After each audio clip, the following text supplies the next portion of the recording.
देख रहे हैं बीपी न्यूज़। मैं पहुंचा हूं रानीखेत विधानसभा में, जहां हो रही है काफ़ी बर्फबारी।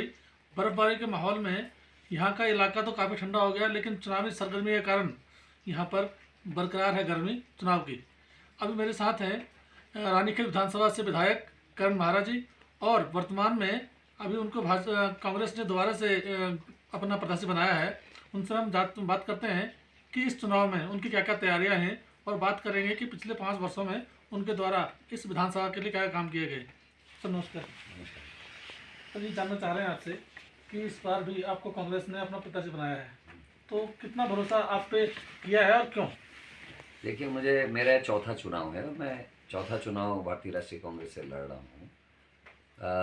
क्यों तो पब्लिक बताएगी या पार्टी बताएगी। मैं सेवा करता हूँ, मेहनत करता हूँ और कैडर पे काम करता हूँ, कांग्रेस की आइडियोलॉजी पे काम करता हूँ, सर्वधर्म समभाव पे काम करता हूँ और लोगों की सेवा भाव से आज तक मैंने जीवन यापन किया है। वही कारण है कि पार्टी और पब्लिक मेरे सपोर्ट में रहती है। इस बार के चुनाव में, इस बार के जो चुनाव 2022 में होंगे, भाजपा ने भी एक कद्दावर नेता को उतारा है। क्या आपकी और भाजपा की, यानी कांग्रेस भाजपा टक्कर में है? देखिए, कहीं कोई टक्कर नहीं है, कोई कद्दावर मैं किसी को नहीं मानता।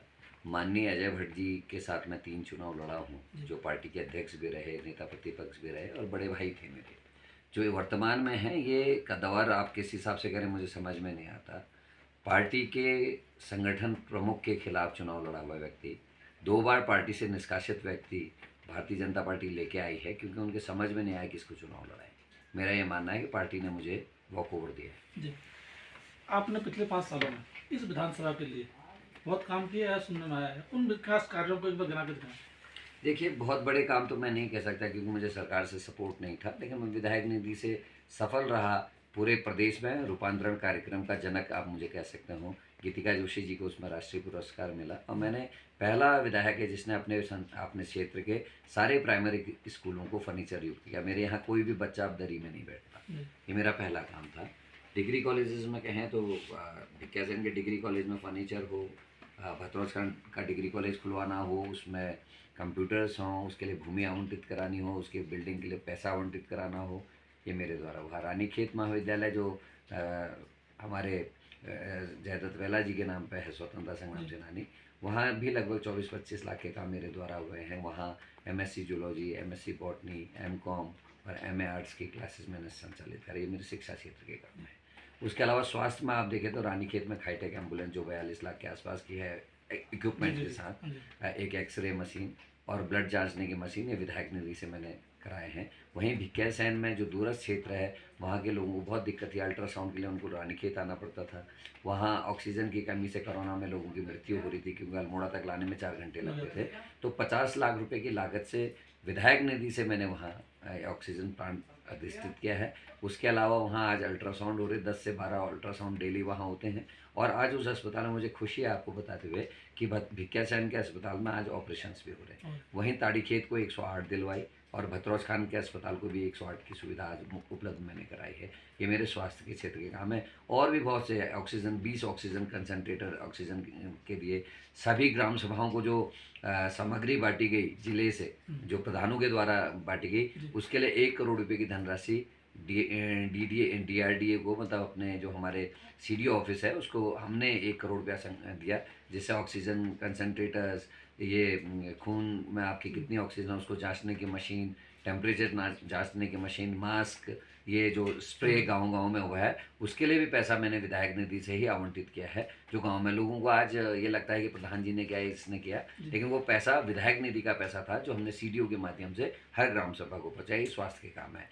उसके अलावा अगर आप देखें कनेक्टिविटी की बात, तो 97 रोड हैं। मतलब कितना फंड उसमें लगा? हाँ, रोड की बात करूँगा। रोडों में देखिए हमने अब मैं एक उदाहरण देना चाहता हूँ। फंड को जहाँ तक कहेंगे तो वो कम रहेगा, क्योंकि तिपौला से जो हमारी ये चित्रेश बिस्ट वाली रोड है, पीपली वाली रोड, उसमें जो बीच का पोर्शन रह गया था 2-2.5 किलोमीटर का, उसको हमने काटा है, जिसका एस्टिमेट सरकार का जो था विभाग का, वो 80 लाख का, आप उसको देख के आ सकते हैं। हमने वो मात्र 3 लाख रुपए में काटी है अपने मित्रों की मदद से, क्योंकि हम लोग जो रोडें काट रहे हैं उसमें हम केवल ड्राइवर का खर्चा और तेल का खर्चा दे रहे हैं। मेरे जो साथी हैं, दोस्त हैं, जिनकी JCB मशीन है, उनकी मदद हम मांग रहे हैं। वहीं मयूं की रोड है, 4.5 किलोमीटर की रोड काटी है, उसमें हमारा केवल 7 लाख रुपया खर्च हुआ है। कोटाड़ की रोड हमारी जो 3 सवा 3 किलोमीटर है, उसमें हमारा 6 लाख रुपया खर्च हुआ है। तो अगर आप तुलनात्मक करें तो वो तो करोड़ों की हो गई, हाँ जी। लेकिन हमने बहुत कम धनराशि में उसको काटा है। ऐसी लगभग हमने 97 गांव और तोकों को इस समय सड़क से जोड़ा है, और लोगों ने उसमें, गांव के लोगों को खुशी होकर इंटरव्यू दिए हैं। मेरे अपोनेंट ने एक कमेंट किया था बीच में कि साहब रोडों की ज़मीनों का मुआवजा नहीं मिलेगा, लोगों का एक्सीडेंट हो जाएगा तो क्या होगा। अरे भाई, एक्सीडेंट तो बहुत बाद में होंगे, लेकिन जिनकी जानें आज उससे बच रही है, जिनके मकान बनाने में वहाँ सामग्री सस्ती जा रही है, उनके मकानों को बनाने में 2-2, 3-3 लाख रुपए की बचत एक मकान में हो रही है, तो उन लोगों की खुशी भी है। और आने वाले समय में नॉर्म्स के हिसाब से जब उनको हम सरकारीकरण उन रोडों का करेंगे तो उनकी भूमि का मुआवजा भी मिलेगा और वो रोडें पक्की भी होंगी। ये सर, एक रोड के मामले में ही एक बात आ रही है, मैं ये कह सकता हूँ कि आपके ऊपर आरोप लग रहे हैं या नहीं लग रहे। जो रोड आती है मोहान से लेकर के अपना बद्रीनाथ रोड, जो आपकी विधानसभा तक जा रही है, मासी से पहले कह सकते हैं, वो रोड बहुत ख़राब है। मैंने बात की थी काफ़ी लोगों से, तो कईयों ने आरोप लगाया है कांग्रेस बनने नहीं देती, क्यों ने बनाया नहीं, ये बताया क्या मामला है। देखिए, कांग्रेस कहाँ से आ गई? डबल इंजन की सरकार भारतीय जनता पार्टी की, राज्य में इनकी सरकार, क्यों नहीं ठीक करते, क्यों नहीं पैसा देते? विधायक तो केवल मांग कर सकता है, और विधानसभा में प्रश्न भी लगाया इस विषय में। जो आप कह रहे हैं, जो मोहान से हमारी रोड आई है, इसके विषय में मैं विधानसभा में उठा चुका हूँ। हमारी बैना की रोड के बारे में विधानसभा से उठा चुका हूँ। पस्तौड़ा वार बदिया पस्तौड़ा की रोड के बारे में मैं उठा चुका हूँ, जो स्वीकृत रोड है हरीश रावत के टाइम की। तो उनमें धन आवंटित करना सरकार का काम है। विधायक निधि से अगर आप सोचेंगे मैं सड़क के गड्ढे भी भरूंगा, ये संभव नहीं है। मैं जो नए काम है, गांव के काम है, उनको मैं कैसे करूंगा? मैं अस्पताल में ऑक्सीजन प्लांट लगाऊं या इन सड़कों को गड्ढे भरूं? ये काम तो सरकार का है। मेरे जो मित्र हैं जो मेरे खिलाफ चुनाव लड़े, उन्होंने 3-4 आरोप बीच में लगाए। उन्होंने भावना देवी पंपिंग योजना का जिक्र किया, उन्होंने जिक्र किया सड़कों में गड्ढे का, उन्होंने चौनलिया के पॉलिटेक्निक के बंद करने का जिक्र किया। मैं अपने मित्र को याद दिलाना चाहता हूँ कि पिछले 5 वर्ष से उनकी ही सरकार है, और चौनालिया का पॉलिटेक्निक कांग्रेस ने खोला था, हरीश रावत जी ने खोला था। आपकी सरकार में बंद हो गया, आपने क्या किया? आपने क्यों नहीं किया? मैंने तो विषय को उठाया जिसमें सुबोध उनियाल जी ने जवाब दिया कि हम सारे पॉलिटेक्निक जो हमारे से नहीं चल रहे हम बंद कर रहे हैं। ये नहीं कहा हम बंद नहीं करेंगे, ये कहना चाहिए था हम खोल के रखेंगे। उनका ये विधानसभा में जवाब है कि हम ऐसे पॉलिटेक्निक्स को, चाहे रानीखेत की चिन्यानौला की ITI पूरन सिंह जी की खोली हुई, चाहे चौनलिया के हरीश रावत और रंजीत रावत की खोला हुआ पॉलिटेक्निक है, अब इनको बंद करें। उनके नेता का, उनके मंत्री जी का हाउस में बयान है, ये भी उन्हीं की, उनको जवाब देना चाहिए। भावना देवी पंपिंग योजना जो पूरे बासोट क्षेत्र को पानी देती है, उस योजना को हरीश रावत जी ने बनवाया जब पूरन सिंह मेहरा जी आगे विधायक थे इस क्षेत्र के, तब वो दोनों भाइयों ने मिलकर बनाया। आज वो रुग्ण हो गई, 24-25 साल से ज़्यादा समय हो गया उस योजना को लोगों को पानी देते हुए। इनकी सरकार रही, इनके अध्यक्ष पार्टी के इनकी सरकार के रहे, इन्हीं के आदमी जो विधायक थे वो मंत्री रहे, इन्हीं के लोग सांसद हैं। क्यों नहीं उसके लिए पैसा आवंटित करा रहे भाई? करण मेहरा मांग कर रहा है, लेकिन देने का काम सरकार का है। तो ना मुख्यमंत्री ध्यान दे रहे, न इनके पूर्व के रहे मंत्री मदद कर रहे हैं, न इनकी सरकार बन रही। और कल तक ये खुद बागी थे, पार्टी से निष्कासित थे। इन 5 वर्षों में क्या कभी किसी मुख्यमंत्री से, तीनों में से किसी भी मुख्यमंत्री से मिलकर इन्होंने रानीखेत की किसी समस्या को उठाने का काम किया है? ये मेरा उनसे आज प्रश्न है।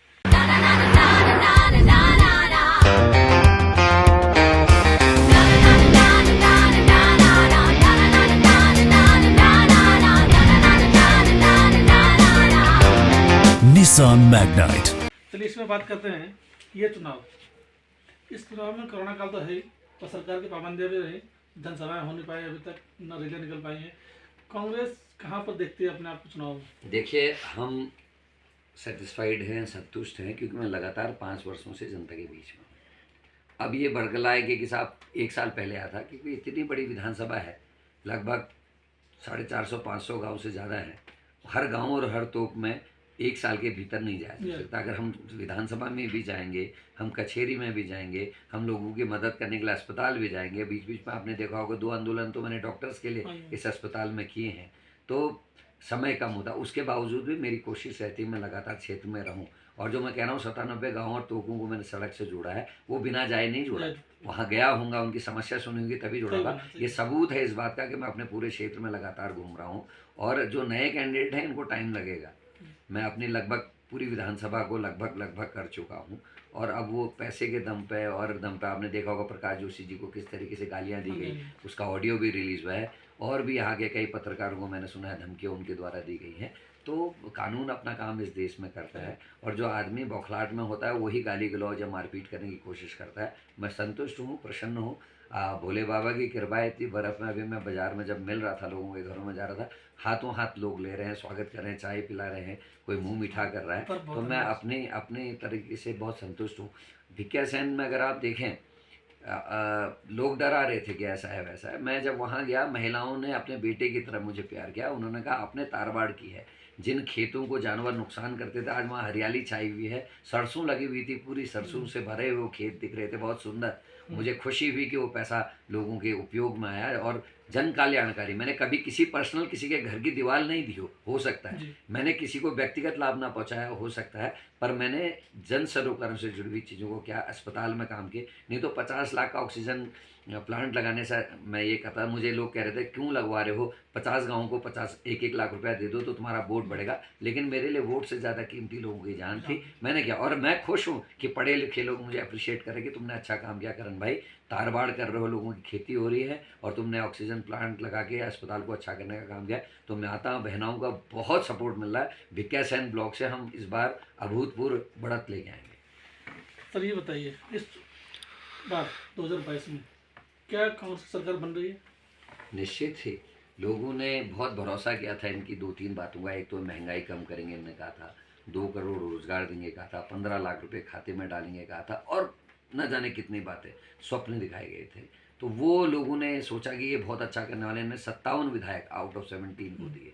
लेकिन आज 3 मुख्यमंत्री बदले। 3 मुख्यमंत्री बदलने का मतलब है पहले के 2 मुख्यमंत्री ने ठीक काम नहीं किया, इसीलिए बदले। तो जो 4 साल उन 2 मुख्यमंत्रियों ने इस उत्तराखंड के खराब किया, उसका जवाबदेही कौन है? उसकी जवाबदेही भारतीय जनता पार्टी है। तो इसका मतलब जनता रुष्ट है। और भाई जो खाने का तेल 70 सालों की आज़ादी में कांग्रेस के टाइम में 70 रुपये पहुंचा था, इन्होंने 7 साल में वो तेल जो है 210 रुपये पहुंचा दिया, वो भी 900 ग्राम है। जी। अगर आप बोतल पढ़ेंगे, पब्लिक परेशान है, जनता परेशान है। और मुझे पूरा भरोसा है कि ऐसा मैंडेट कांग्रेस को इस बार मिलने जा रहा है जिसकी कल्पना खुद कांग्रेस के लोगों ने नहीं की है। मुख्यमंत्री का चेहरा कांग्रेस ने घोषणा नहीं करी है उत्तराखंड में, तो आप क्या मानते हैं कि किसको बनाया जाना चाहिए मुख्यमंत्री? देखिए, आप पत्रकार साथी हैं और पूरे हिंदुस्तान की राजनीतिक हलचल से आप वाकिफ रहते हैं। कांग्रेस ने कभी भी किसी स्टेट में कभी भी पहले से किसी भी मुख्यमंत्री के चेहरे को घोषित नहीं किया। यहाँ तक पंडित नारायण दत्त तिवारी जैसे, गोविंद बल्लभ पंत जैसे लोग इस पार्टी में रहे, कभी भी अनाउंस नहीं किया। और हमेशा ये होता है कि जो विधानमंडल दल की बैठक होती है उसमें अपना नेता चुना जाता है, 1 या 2 प्रथम और दूसरी पंक्ति के लोगों के नाम लिए जाते हैं, जिस पर हाईकमान अपनी सहमति जताती है। किसको हाईकमान चाहती है उस समय की परिस्थितियों के हिसाब से वही आदमी को मुख्यमंत्री बनाया जाता है। जैसे 2002 में हरीश रावत जी ने बहुत मेहनत की और वो पार्टी को वापस लेके आए, और हाईकमान ने तय किया कि पंडित नारायण दत्त तिवारी जी को भेजा जाएगा। तो हाईकमान ही तय करती है कि फाइनल डिसीजन क्या होगा, स्टेट के हित में क्या है, जनहित में उस समय के वर्तमान हालातों में क्या है, तो ये तय वहीं से होता है। घोषणा पत्र नहीं आ पाया अभी तक कांग्रेस का, चुनाव सर पर है, 10 दिन मात्र रह गए, घोषणा पत्र कब तक आएगा? घोषणा पत्र तो परसों में लॉन्च हो गया और घोषणा पत्र आ चुका है। माफी चाहता हूँ, मैं सब पहुंचा ना हूँ। हाँ, वो प्रश्न वो आ चुका है और 1-2 दिन में सभी विधानसभा में पहुंच जाएगा। उसको वितरण भी उसका 6 या 7 तारीख से होने लगेगा। आप जीत कर आते हैं रानीखेत विधानसभा चुनाव, क्या मंत्री बनेंगे? देखिए, फिर मैं कह रहा हूँ, मैं पार्टी का अनुशासित सिपाही हूँ। मुझे 2 बार बोला गया कि आप नेता, जबकि मेरे पास 11 में से 9 विधायक थे, और आप लोगों ने, अखबार के लोगों ने, पत्रकारों ने, मीडिया चैनल ने दिखाया भी था कि करण मेहरा के साथ 9 विधायक साथ चल रहे हैं। उसके बावजूद भी जब पार्टी ने कहा कि हमको श्रीमती इंदिरा हृदय जी का अनुभव का लाभ लेना है, उनको बहुत ज़्यादा एक्सपीरियंस्ड हैं और अगर वो नेता प्रतिपक्ष बनेंगी तो हमको सदन में आसानी होगी, तो मैंने सहर्ष अपने कदम पीछे खींचे और कोई भी मेरे द्वारा आपने कोई टिप्पणी नहीं सुनोगी। जब हमारी स्वर्गीय इंदिरा हृदय जी की मृत्यु हुई उस समय हम बहुत भावुक थे और मैं सेकंड उनका था, डिप्टी लीडर था, और विधानसभा में लगातार जितने विषय थे, चाहे आर्बिट्रेशन के मामले थे, चाहे वो जिला विकास प्राधिकरण का मामला था, पुलिस पे ग्रेड का मामला था, आशा कार्यकर्ताओं का मामला था, मुख्यमंत्री के स्टिंग ऑपरेशंस थे, चाहे वो बेरोजगारी से रिलेटेड मामले थे, चाहे पुरानी पेंशन बहाली का मामला था, चाहे ओल्ड पेंशनर्स के गोल्डन कार्ड के मामले थे, जितने ज्वलंत मुद्दे थे जो लोगों से सरोकार से जुड़ रहे थे, आपके भाई करण मेहरा ने ही उठाए। जी। तो मुझे उस समय भी ये कहा गया पार्टी ने कि आपको बनना है। फिर एक फैसला ये आया कि आपके बनने से जाति समीकरण नहीं हो रहे, क्योंकि प्रीतम सिंह जी भी ठाकुर थे और मैं भी ठाकुर था। तो फिर मुझसे कहा गया कि पार्टी हित में क्या आप त्याग कर सकते हैं। मैंने सहर्ष अपने कदम पीछे खींचे हैं। पार्टी का अनुशासित सिपाही हूँ। जिस जगह पे भी लड़ने के लिए कहेंगी, एक फौजी की तरह वहाँ पर लड़ने का काम करूँगा। धन्यवाद सर, धन्यवाद आपको। Thank you. ये तो मेरे साथ रानीखेत से विधायक करण महाराज जी, जिन्होंने बताया चुनाव के बारे में कि हम चुनाव किससे लड़ते हैं, हमारा संगठन काम करता है और हम जीत कर आएंगे, सरकार यहाँ पर बनाएंगे। हम भी शुभकामनाएं देते हैं उनको कि वो जीत कर आएँ और सरकार अपनी बनाएं और आप मंत्री बने। इन्हीं शुभकामनाओं के साथ मैं चलता हूँ स्टूडियो। देखते रहिए बीपी न्यूज़। नमस्कार।